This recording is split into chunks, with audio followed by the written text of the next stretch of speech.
My name is Annie Caldwell. I am 39 years old, live in Los Angeles, and work in international finance. People say I am successful. Reserved, they call me. Maybe even cold. What they never understand is that silence is sometimes the only way to survive a family like mine. I hadn't been back to my hometown in over 10 years. That changed 3 days ago, when I received the news my mother had passed away. The flight to California was short, but the weight of memory made it feel endless. Landing in the place where I was born stirred something I didn't want to name. I rented a car, drove through the same streets I used to walk as a child, and didn't feel 1 ounce of nostalgia. What I felt was unease, because going back meant seeing him again. My father. Michael. And her. Jessica. My sister. The funeral was held at 10 o'clock in the morning, under a gray sky that seemed too fitting. A small cemetery, barely attended. My mother hadn't kept many friends. Neither had I. When I arrived, Michael was already there, wearing a dark suit that hung awkwardly on his aging frame. He stood alone, staring at the casket. Jessica arrived moments later, her hair perfectly styled, sunglasses too large for the overcast weather. We barely spoke. A nod from Michael. A glance from Jessica. I didn't expect warmth. We had long stopped pretending to be a family. As the priest spoke about my mother, how she had been a devoted woman, how her wisdom had touched lives, I looked down at the ground, remembering the last conversation I had with her. She had called me 6 months ago, her voice trembling, warning me to be careful. She had said they were planning something. I never asked who they were. I already knew. No one cried at the funeral. That, too, felt fitting. When it ended, Michael placed a single white rose on the casket. Jessica followed, her hand trembling ever so slightly. Then I stepped forward. I didn't bring flowers. I brought a question: why now? Why this silence? As we walked away from the grave, I felt Michael's eyes on me. There was something in his stare, an unfinished sentence, a hesitation. Jessica didn't look back once. We didn't exchange words at the reception. I stayed for 30 minutes, enough to appear respectful, then slipped away. I didn't owe them anything. Not anymore. That night, I stayed at a local hotel instead of returning to the old house. I couldn't sleep. I kept thinking about my mother. About her warnings. About the way she had said, "Annie, if something happens to me, don't trust them. Don't ever trust them." At the time, I had dismissed her fears. But now, with her gone and the air so thick with tension, her voice echoed louder than ever. The next morning, I returned to the cemetery. I stood alone by her grave, the only sound the rustling of dry leaves. "I'm here," I said quietly. "But I don't think they are." Not really. My mother was buried under a stone that read, "Helen Caldwell, the woman who knew too much." She had chosen the phrase herself. Typical of her. Always cryptic, always 5 steps ahead. When I left the cemetery, something felt off. A sharp chill ran down my spine, and I couldn't shake the feeling that someone had been watching me. I scanned the street, but it was empty. Still, I drove back to the hotel quickly, checked every mirror, every hallway. Nothing. But the feeling remained. Later that afternoon, I decided to call Michael. Straight to voicemail. Then Jessica. Her number was disconnected. I waited. An hour. Then another. Something was wrong. I knew it. I could feel it in my bones. The funeral had ended, yes, but not the story. It hadn't even begun. When I woke up the next morning, the sky outside was painted with a thin layer of gold, but my body felt heavy, as if something ominous was clinging to me. I reached for my phone before even sitting up. No messages. No missed calls. Just silence. I dialed Michael's number again, still going straight to voicemail. Then I tried Jessica. Nothing. I knew, in that exact moment, something had happened. I dressed quickly, a simple black jacket and jeans, and left the hotel to drive to my father's house. The roads were familiar, yet every turn felt colder, emptier. When I arrived at the old place, white fence, garden half dead, windows shut tight, I already knew what I wouldn't find. I rang the doorbell anyway. Waited. Knocked. No answer. I walked around the house, peering through the windows. Lights off. Silence. The mailbox was full, the newspapers still sealed in their plastic wrap. I checked around back. Nothing disturbed. No signs of struggle. No broken glass. But it wasn't just quiet. It was abandoned. I pulled out my phone and called the police. Not to report them missing yet, but to ask if there had been any recent incidents at the house. There hadn't. I thanked the officer, hung up, and stood in the driveway with my arms crossed, trying to piece together a logic that didn't exist. I went to Jessica's apartment next. She lived on the east side of town, in a mid-rise building with sleek glass doors and too many mirrors in the lobby. Her name was still listed on the mailbox. I rang the buzzer. No response. I managed to speak with the building manager, telling him I was her sister. He let me up. The apartment was locked, but I convinced him to open the door. Inside, it was untouched. Too untouched. The bed was made, the sink empty, the closet oddly half full. No suitcase missing. But her laptop was gone. And so was her passport. That was when I knew. They hadn't disappeared. They had run. By the time I returned to the hotel, the sunlight was already beginning to fade. I sat at the edge of the bed, staring at the television screen, not really watching the news. My mind raced through every scenario. Why leave? Why now?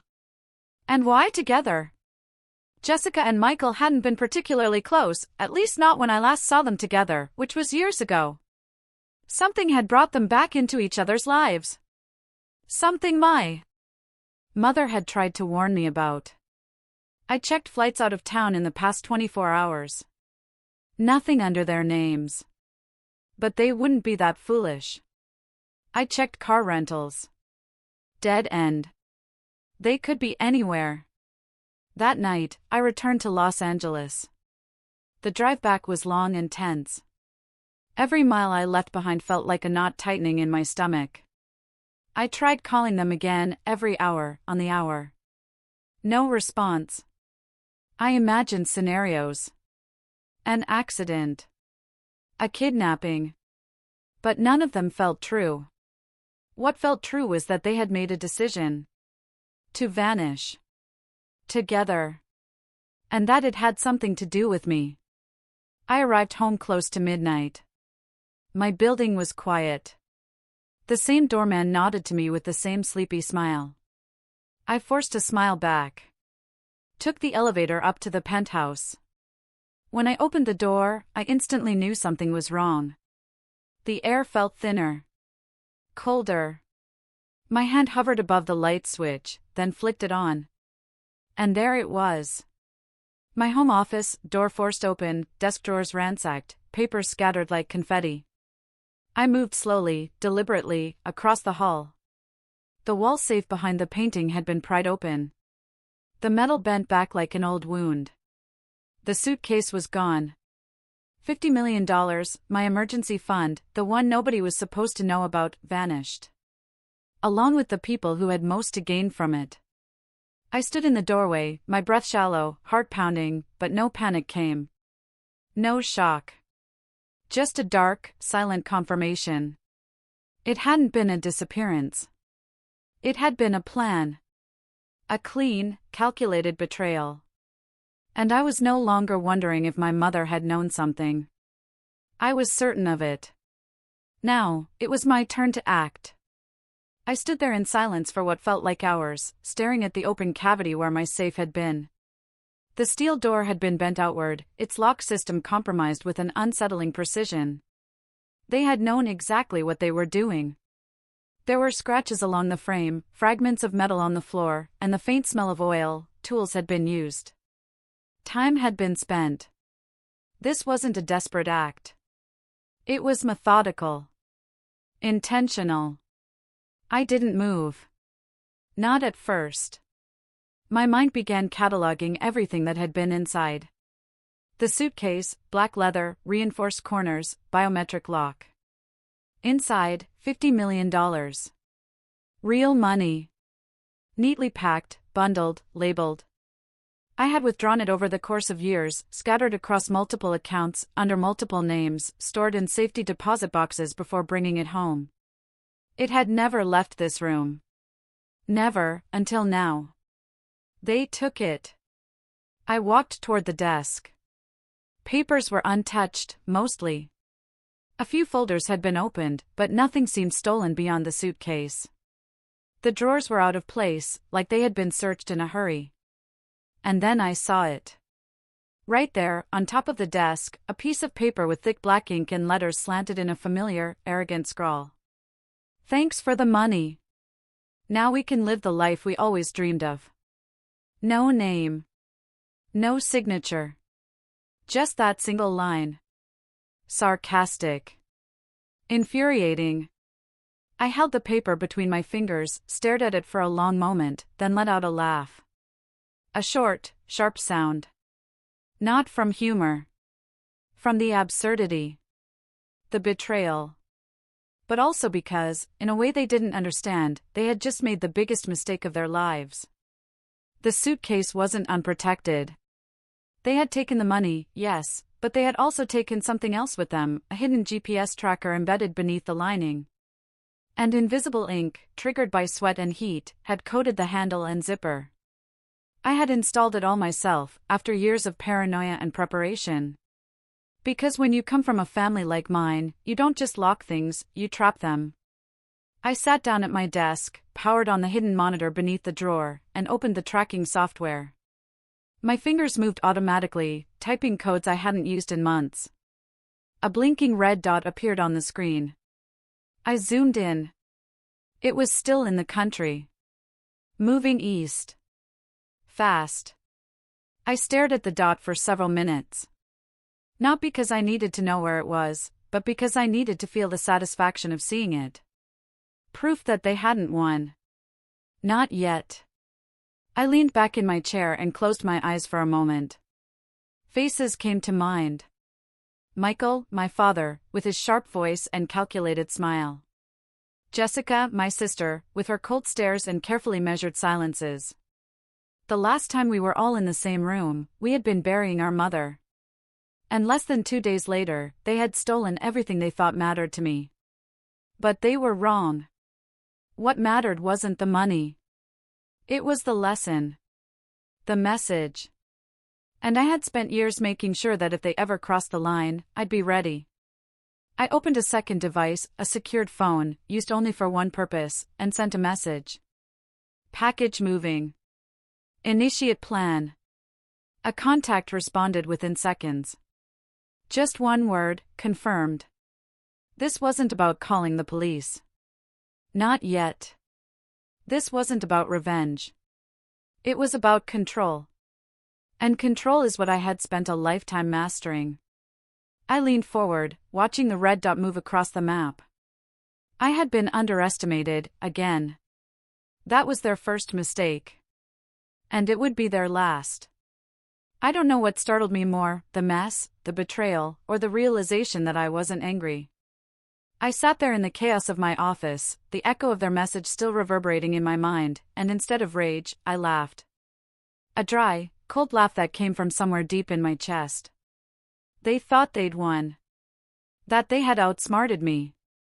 That they were finally free. I stood up slowly, the laughter fading into a smirk. The desk lamp cast a long shadow on the floor as I stepped over the shattered remains of the safe door. I had spent years preparing for this. Not for them, specifically. But for the day someone would try to take what wasn't theirs. I had known it was possible. Probable, even. With a father who once taught me how to pick a lock before I learned to drive, and a sister who could lie without blinking, how could I not expect betrayal? They had underestimated me, again. Michael had always said I was too careful. Too rigid. That I lived like I was expecting war. Maybe I was. Maybe I still am. I went to the closet in the hallway and pulled out a black case. Inside, a second laptop, one I never connected to any network. I powered it on, input my credentials, and accessed the encrypted files tied to the tracker system. The red dot had already crossed into Arizona. Heading southeast. Moving quickly. I estimated they were on the road, not in a plane. Smart. Flying would have been easier to trace. But no plan is perfect, not when I designed the bait. I opened a second file. The chemical composition of the invisible ink would activate under friction and heat, meaning their hands would glow under the right light, marked by their own ambition. It wasn't just about tracing them. It was about proving, with irrefutable precision, who touched that suitcase. Still, I couldn't rely solely on that. I had a contact, someone who owed me more than a few favors. An FBI agent, semi-retired, who liked to call himself a consultant now. Years ago, I had helped him shut down a ring of fraudulent investment brokers. He said if I ever needed something, anything, I should call. I picked up the secure phone and dialed. It rang twice. Annie, his voice came through, gravelly and alert. Didn't think I'd hear from you again. You said I could call if I ever needed help. Do I want to ask why? 2 of my family members just stole $50 million from me. I let them. A long pause. You're going to have to run that by me again. I tracked the money. They're on the move. I need verification and surveillance. Where's the suitcase now? Eastbound. I'll send coordinates. But I want it handled quietly. For now. He whistled, then chuckled. You always did know how to make a dramatic return. I'll take care of it. You'll have eyes in under 24 hours. I ended the call and sent the encrypted coordinates. Then I returned to my office, sat down, and looked around once more. The distraction didn't bother me. Not anymore. It wasn't a violation, it was confirmation. I lit a candle, one of the few habits I kept from my mother. Lavender and citrus. It cut through the metallic scent lingering in the room. She would have found all this poetic, in her own morbid way. She used to tell me that family is the first place we learn about danger. That love is never a shield, only a spotlight. And now that spotlight was finally on them. I checked the tracker again. Still moving. I opened a live satellite feed, adjusted the filters, and got a blurry but unmistakable image of a black SUV, highway lights bouncing off the roof. I zoomed in. 2 heads in the front. One of them was Michael, his posture gave him away. Always slightly leaning forward, always trying to get ahead. Jessica sat beside him, hair up, hands probably glued to her phone. They had no idea they were already being watched. They thought they were clever. That they'd finally escaped my shadow. That the money would give them freedom. But they hadn't stolen freedom. They had walked into a trap. One I had built patiently, silently, over years. One designed for the exact kind of people they had chosen to be. And now all I had to do was watch it play out. By the time the sun rose the next morning, the red dot on my screen had stopped moving. They had checked into a resort just outside of Santa Fe, one of those boutique places that pretends to be rustic but charges $5,000 a night for the illusion of simplicity. I stared at the GPS feed in silence, sipping black coffee from a chipped mug, feeling the old tension settle into something sharper. This wasn't a chase. It was a game I had already started long before they even knew they were playing. I thought of my mother again. Of her voice on the phone months before her death. They're planning something, Annie. I can't prove it yet, but I hear things. She'd been worried. Paranoid, even. But she had always been the one who listened in the dark, who read between silences. And she'd been right. They'd waited until she was gone. They knew I wouldn't come back otherwise. Her funeral was the bait. They didn't know I had never stopped watching them. Over the years, I had quietly monitored their movements. Michael had debts, hidden, of course, some buried under shell companies, others masked as investments. Jessica had jumped from startup to startup, draining accounts, burning bridges. I never confronted them. I just documented. Patiently. Because when your instincts tell you betrayal is inevitable, you prepare like it's certain. I opened my encrypted files and sent the resort's coordinates to my contact at the bureau. His name was Grant, and he didn't ask unnecessary questions. 20 minutes later, I received confirmation, facial recognition from lobby cameras. Michael and Jessica had checked in using false names, identities they must have crafted well in advance. Still, they couldn't hide from the ink. Or the tracker. I watched footage as it came in. Michael ordering drinks at the bar, laughing louder than he should. Jessica lounging by the pool, sunglasses on, pretending she belonged. They were celebrating. They thought they'd won. I opened the suitcase logs. The GPS wasn't the only feature I had installed. The lining also recorded pressure patterns, temperature, and movement. I could tell exactly when it had been opened. It had 3 times, briefly, just enough to peek inside and admire their prize. They hadn't touched the bundles too much, which meant the ink hadn't fully activated.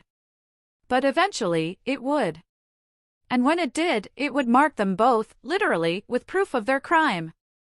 I checked the clock. It was 8 o'clock in the morning.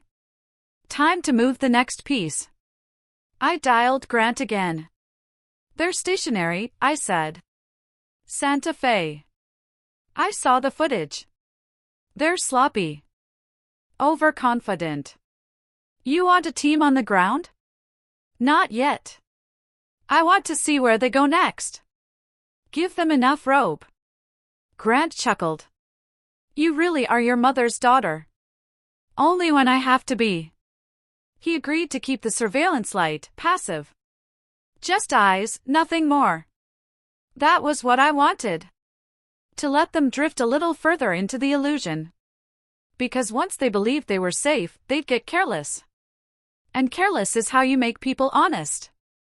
I spent the rest of the day back in my Los Angeles office, restoring the damage they'd left behind. New locks, new codes, new cameras. The glass in the hallway was replaced, the door frame reinforced. I didn't do it because I felt vulnerable. I did it because routine is a weapon. Order is control. And I needed to remind myself that I was still in control. That evening, I reviewed the photos from the resort again. Something about their smiles struck me. Not just the arrogance. There was something deeper, like they believed they had done the right thing. As if taking from me wasn't a betrayal, but a correction. They always hated how far I'd gone. How I'd built something without them. They resented my success because it proved they had failed. I closed the laptop and stood by the window, watching the lights of the city flicker like nervous stars. Somewhere in a luxury suite in Santa Fe, Michael and Jessica were toasting their new beginning. And somewhere inside them, even if they didn't admit it yet, they must have known it wouldn't last. Because this wasn't just theft. It wasn't just betrayal. It was war. And I had been preparing for it far longer than they ever suspected. By the time they left Santa Fe, the tracker told me everything I needed to know. They weren't rushing anymore. That short pause in New Mexico had been a celebration, a breather, maybe even a rehearsal for their new lives. From there, they headed southeast, making their way through Texas, then into Louisiana, before finally flying, under new identities, straight to Miami. It didn't take long for them to make their presence known. They arrived like winners, like tourists who'd just hit a jackpot. I saw the updates through my surveillance channel before the media even had a chance. Michael bought a custom convertible within 48 hours of landing. Red, loud, unnecessary. Jessica signed a short-term lease on a mansion in Coconut Grove, waterfront, 6 bedrooms, high-end everything. They weren't hiding. They were flaunting. I watched them through footage patched in from traffic cameras, hotel security, public feeds. Jessica filmed herself on the balcony of the new house, drink in hand, tagging a fake lifestyle blog she'd created months before. Michael was less subtle, spotted in high-end stores, picking out watches, slipping cash into the hands of doormen like he had something to prove. Maybe he did. He was always the kind of man who believed money could erase the truth. But truth doesn't care about bank accounts. Every digital footprint they left, every careless swipe, was captured. I had my eyes everywhere. They had no idea. And that was exactly how I wanted it. At night, I monitored the accounts tied to the money. They tried to move small amounts first, testing waters. 10,000 here, 20,000 there. It didn't work. The accounts froze automatically. Every transfer had been pre-programmed to fail unless authenticated with my biometric signature. A failsafe built by a programmer I once dated, back when trust still meant something. They hadn't cracked it. They wouldn't. Jessica tried again, this time using a fake Swiss account. The alert pinged me instantly. I smiled as I watched her frustration unfold on camera. She paced the living room, talking on her phone, yelling at someone I couldn't hear. Michael sat on the couch, sipping from a glass of something expensive, pretending not to care. They had stolen $50 million, but they couldn't spend it. Not really. Not the way they thought. Because the suitcase had been a trap. And the only real thing they'd taken with them was the invisible weight of being watched. Meanwhile, the public front was immaculate. They posed as investors, influencers, lifestyle consultants. Their social media accounts, carefully curated, showed a perfect life, yacht dinners, private chefs, nights at exclusive clubs. People began to follow them. The story was starting to build, two mysterious names suddenly living the dream out of nowhere. It wouldn't last. They hadn't realized yet that their every move was being catalogued, every image dissected. I wasn't the only one watching anymore. Grant had looped in a quiet branch of cyber finance surveillance, just enough to track their attempts to launder. They still hadn't triggered any criminal charges. Yet. But the net was closing. What fascinated me most was how quickly they seemed to forget where they came from. Jessica no longer mentioned the West Coast. Michael erased every trace of his old business dealings. They had become their own fiction. They believed it. But I remembered everything. I remembered Jessica stealing money from our mother's purse when we were teenagers, then blaming me. I remembered Michael lying to clients while I was still learning the value of $1. I remembered every cold silence, every half-truth, every look that said, "You're not one of us anymore." They had always been this way. The money just made it louder. And now they were drawing attention, far beyond what they realized. The public loved a good rags to riches tale. But they loved a fall from grace even more.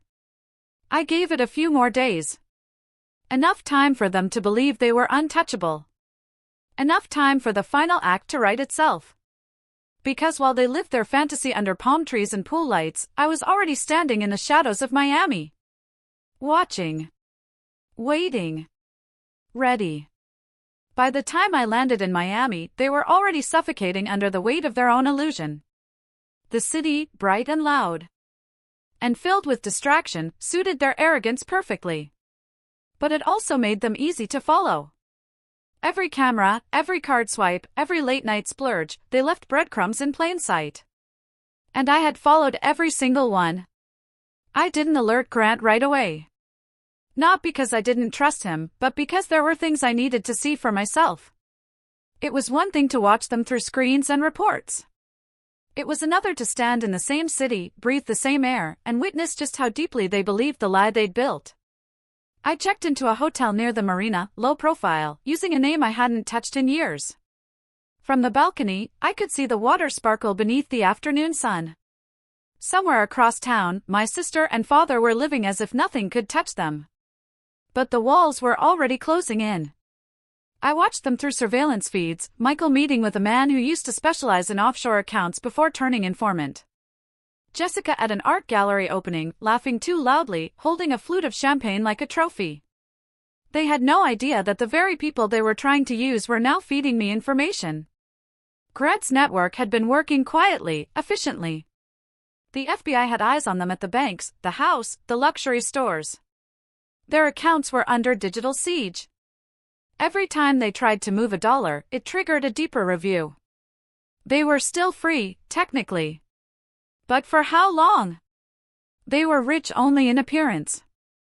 Their money was useless. Their future shrinking. That night, I went to Coconut Grove. I didn't go to the mansion. I stayed in the car across the street, engine off, windows cracked. From that distance, I could hear faint music, see flickers of colored light through the windows. Another party. Another performance. They had guests, strangers, probably. Faces from clubs or galleries. People who didn't know the truth. Or didn't care. Jessica stepped onto the balcony around midnight. She was barefoot, phone in one hand, drink in the other. Her hair was down. She stared out at the night like she was trying to find meaning in it. I wondered if it was starting to crack, the performance. If she could feel the edges beginning to fray. I didn't stay long. I didn't need to. The next morning, the last piece fell into place. Michael tried to wire funds again, this time from a contact in the Caribbean. But the wire transfer had been flagged before it was even halfway initiated. The name he used was on an old list from a fraud investigation grant had worked 5 years ago. The system froze immediately. And this time, the response was not passive. An agent went to the bank. Quietly. Formally.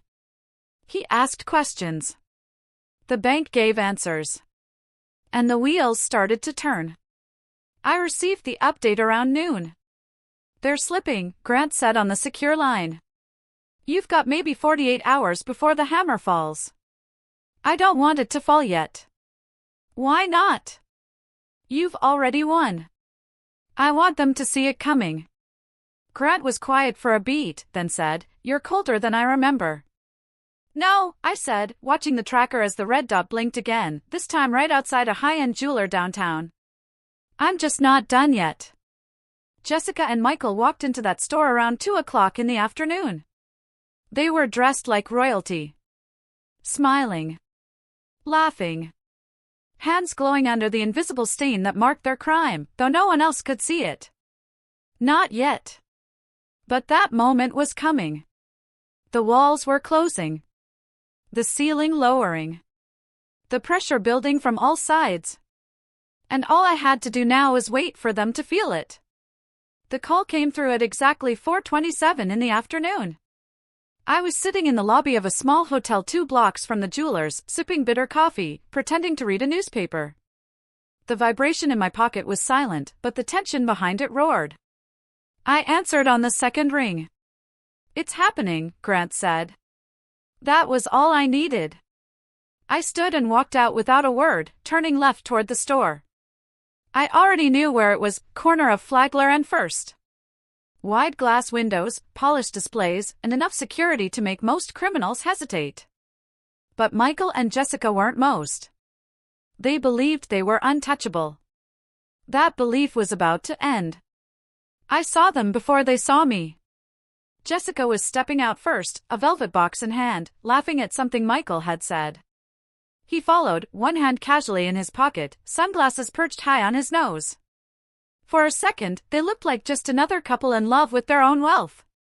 Then the black SUV pulled up. 2 men stepped out. Suits. Calm. Quick. Jessica turned just in time to see the badge. Michael froze. It took less than 30 seconds. Jessica dropped the box. Michael tried to speak, tried to gesture, to argue. But neither of them resisted. Not really. They were too shocked. Too confused by how fast their world unraveled. Hands were pulled behind backs. Words were spoken, clear, rehearsed, final. I didn't move closer. I didn't need to. Across the street, behind a tinted window, I watched the end of the performance. What made it worse, what made it sting for them, was the camera crew that just happened to be filming a local crime segment nearby. Grant hadn't planned that. But I had.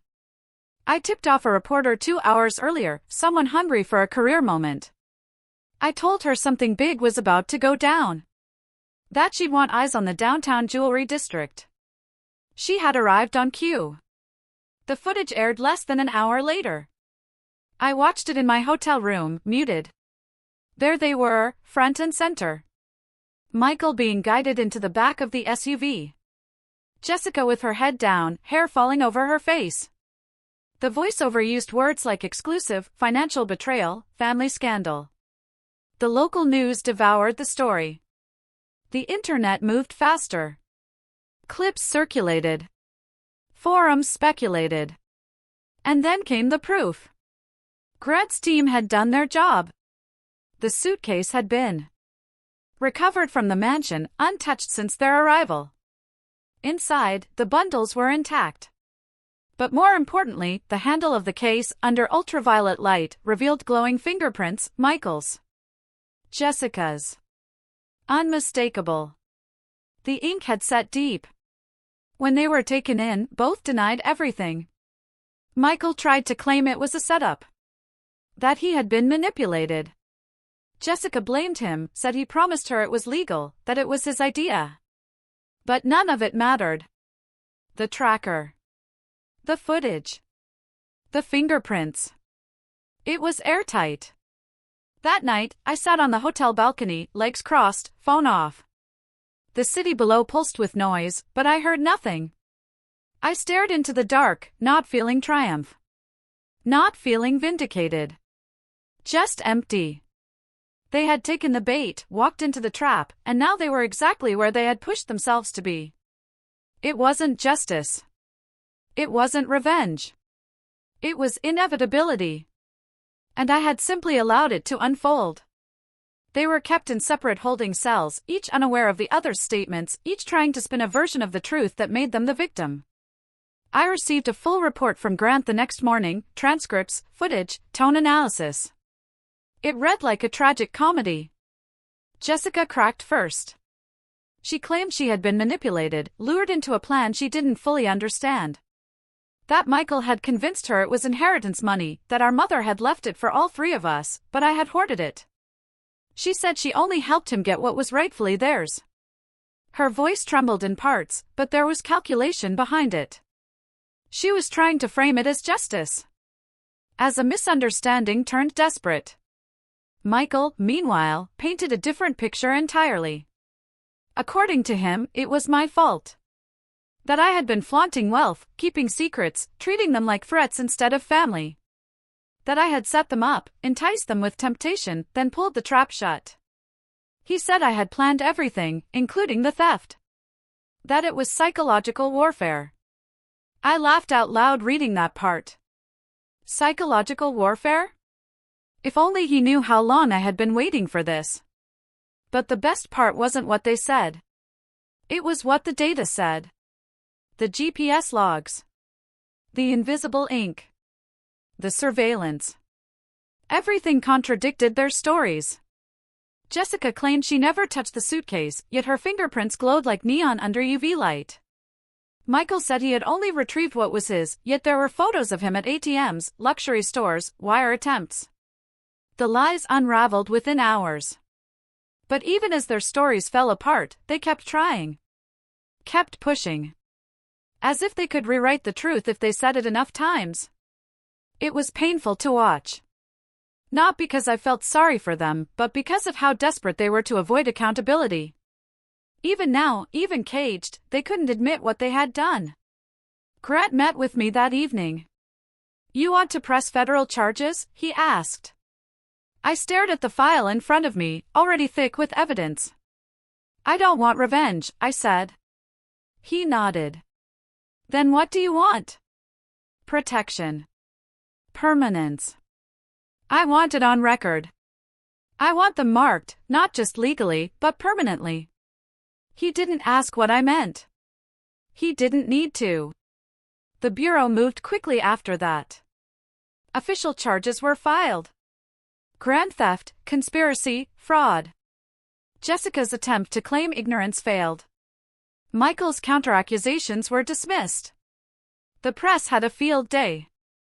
Photos from their social media became headlines. The luxury life built on betrayal. Commentators debated who was more at fault. But the truth didn't need a winner. It only needed to be known. I watched them during the hearing, held remotely, behind thick glass and pixelated screens. Michael looked thinner, angrier. Jessica looked tired, worn down. Neither looked at the camera. Neither acknowledged me. It didn't matter. Because this wasn't about reconciliation. It was about recognition. Of who they truly were. Of what they had always been. And of what I had finally stopped pretending to ignore. The story spread like wildfire. Within hours of the arraignment, headlines began to flood every corner of the internet. At first, it was just local coverage, father and daughter arrested in high-stakes theft, but it didn't take long for national media to pick it up. Once the footage from the arrest hit social platforms, the narrative wrote itself. A family torn apart by greed. A fortune protected with military-level precision. And at the center of it all, me. The woman who put a tracker on her own fortune. They gave me a dozen titles. The cautious heiress. The woman who outsmarted her family. Cold genius. I saw them all from a distance, like someone flipping through pictures of a life they barely recognized. None of those headlines bothered me. What unsettled me were the faces. Strangers discussing me like they knew me. Anchors speculating about my motivations, analysts dissecting my body language from 10-second clips. They didn't understand. They never could. They said I was calculating. That I must have known this would happen all along. That I had been waiting, watching, even hoping for it. They weren't entirely wrong. But hope had nothing to do with it. Hope is for people who still believe something can be salvaged. I had stopped hoping years ago. What I had done wasn't about punishment. It was about safety. Peace. A kind of justice that doesn't rely on apologies or second chances. Still, the story took on a life of its own. People sent letters. Emails. Messages. Some called me brave. Others called me heartless. Some begged me to give interviews, podcasts, documentaries. A few even offered book deals. But I didn't respond to any of them. I wasn't interested in being a character in their narrative. I had no desire to sit under studio lights and talk about betrayal as if it were entertainment. I kept to myself. I returned to Los Angeles a week after the arrests. My home was exactly as I had left it, orderly, quiet. Secure. The repairs had been finished. The cameras reinstalled.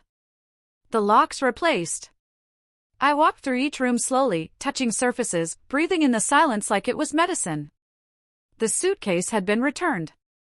The money untouched. It sat where it always had, in the reinforced safe behind my office wall.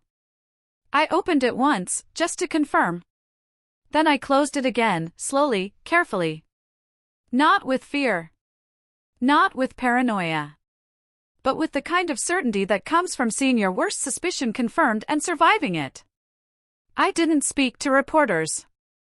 I didn't answer phone calls. I watched the coverage fade, little by little, as the world moved on to its next scandal. Faces changed. Headlines shifted. People forgot.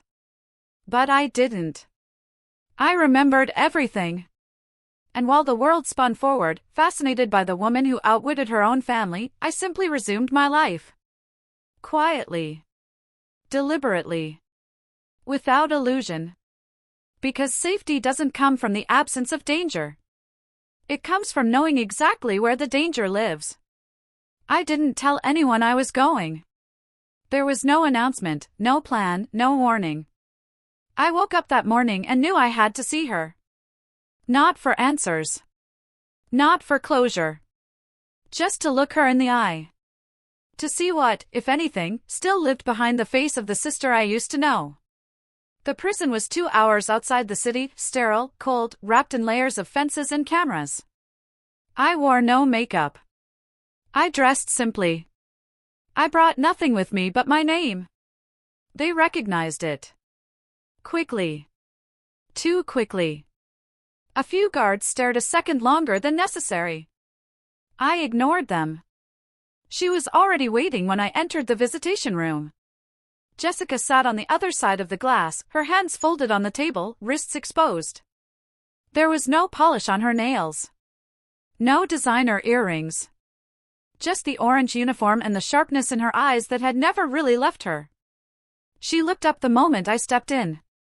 For a second, I thought she might smile. But she didn't. I sat.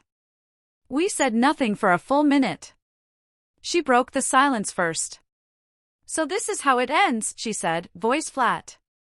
"No," I replied. "This is how it always was. You just didn't think I'd act on it." Her jaw tightened. She leaned forward slightly. "You planned this." I protected myself. "You could have talked to me. You could have said something. You didn't have to do it like this." I looked at her for a long moment. Then I said the only thing that mattered. "You could have asked me for help." And for the first time since the arrest, her eyes broke. Tears welled up quickly, uncontrollably. She didn't hide them. She didn't pretend. Her face collapsed into something unrecognizable, regret, maybe. Or just exhaustion. She opened her mouth to speak, but I was already standing. I had no intention of staying longer. "I just wanted you to know," I said. "It didn't have to be like this." She nodded slowly, but didn't lift her head. I turned and walked out. The guards didn't speak to me on the way back. Neither did the receptionist. I stepped outside into the gray light of afternoon and took a deep breath. The air was heavy, still. A storm was coming in from the west. I didn't check the forecast. I got into the car, pulled away from the prison, and didn't look back. The drive home was quiet. No music. No calls. Just the hum of the tires against the asphalt and the sound of wind brushing the windows. I didn't cry. I didn't replay the conversation. There was nothing more to say. She had chosen her path. And I had simply refused to follow. Back in Los Angeles, everything was exactly where it should be. The books on the shelves. The curtains drawn just enough to filter the light. The faint scent of jasmine from the diffuser in the hallway. It was a life curated not out of luxury, but out of intention. Order. Safety. Distance. I walked through the house that first evening like someone reacquainting herself with something long forgotten. Not because it had changed, but because I had. Something in me had settled. Not softened, but stilled. The kind of stillness that only comes after the storm passes and you're left counting what remains. I opened the office door and stood in front of the safe. Not in fear. Not in paranoia. But with purpose. I unlocked it slowly. The door swung open with the familiar click. Inside, the suitcase sat untouched, exactly where it had been returned. I didn't open it. I didn't need to. I had counted the money already. Checked the fingerprints. Verified every seal. But I wanted to see it there. Not as a trophy. Not as a warning. As a reminder. Of who I had to become. I closed the safe again, reset the code, pushed the panel back into place. Then I sat at my desk, letting the silence wrap around me like armor. I thought, briefly, of the girl I used to be. The one who still believed family could be saved. Who wanted to fix things. To keep the peace. To earn trust. That version of me was gone. Buried quietly alongside my mother. I didn't mourn her. In her place was someone far more precise. More deliberate. Someone who understood that trust is not given by blood or time, but by proof. By pattern. By consequence. And that love, when weaponized, becomes the most dangerous lie of all. My phone buzzed once. A message from Grant. Federal sentencing confirmed. Both declined plea deals.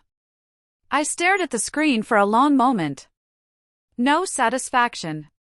No relief. Just confirmation. Jessica would serve 12 years. Michael, 15. They'd be out someday. Older. Angrier, maybe. Or broken.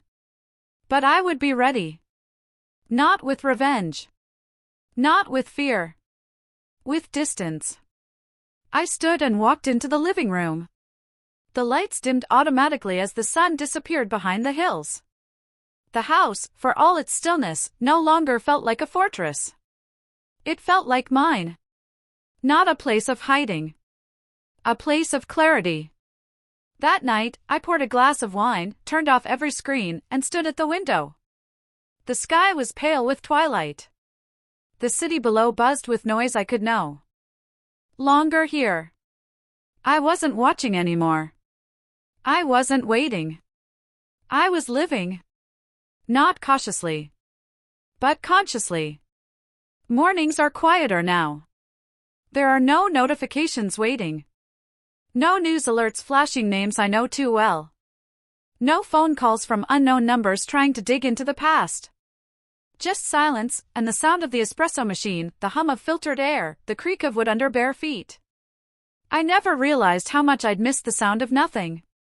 I walk through the house slowly, with intention.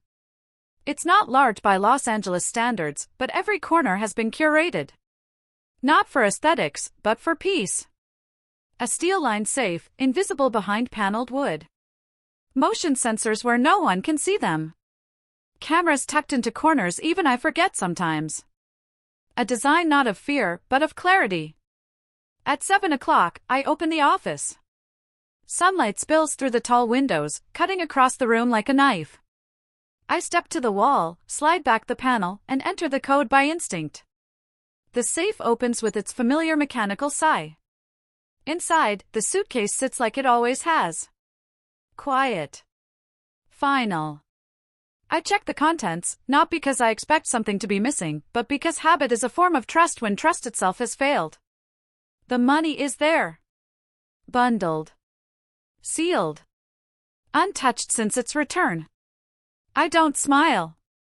I don't sigh. I simply close the case, lock the door, and reset the panel. Then I move to the desk. On top of it sits a notebook. Leather-bound. Unmarked, except for one line embossed across the front in fine gold print, "Never underestimate the one you underestimate." It was a phrase my mother used to say. I never fully understood it until recently. She had lived most of her life underestimated by her husband, her daughter, the world. And yet she had known things. Seen things. Survived them. In silence. I sit and open to the first blank page. I don't write confessions. Or memoirs. I don't write about the trial or the betrayal or what it feels like to see your family collapse under the weight of their own greed. I write names. Observations. Patterns. Notes on behavior. Because trust is not a gift. It's a ledger. Outside, the city begins to move. Cars hum down the boulevard. Dogs bark from balconies. Somewhere in a prison 2 states away, Jessica might be looking out a window, imagining something else. Michael, if I had to guess, is probably pacing. Planning. Wondering how it all fell apart. But I'm not. I'm here. Still. Safe. And I know now what I didn't before: silence is not weakness. It is not absence. It is not surrender. It is power. It is where everything becomes clear. And it is mine.